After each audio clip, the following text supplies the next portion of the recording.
I will show how to buy shares of 5 Point Holdings LLC and explain the basics. 5 Point Holdings is a real estate developer listed on NASDAQ under the ticker FPH. This is an educational walkthrough, not financial advice, so please research risks before acting. You need a broker to place a trade, and I'll use eToro as an example to illustrate the process. After signing up, you must verify your account with a government ID and add funds before you can buy. Use the platform search bar and type the ticker FPH to locate 5 Point Holdings LLC. Make sure you select the NASDAQ listing for the correct stock. On the asset page, review the company overview and recent information to confirm it is 5 Point Holdings LLC.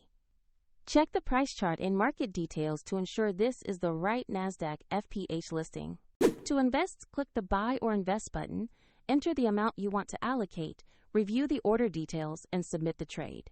If markets are closed, the order may be scheduled for the next session, and if you have insufficient funds, the platform will prompt you to add money before confirming. Once executed, your new position will appear in your portfolio.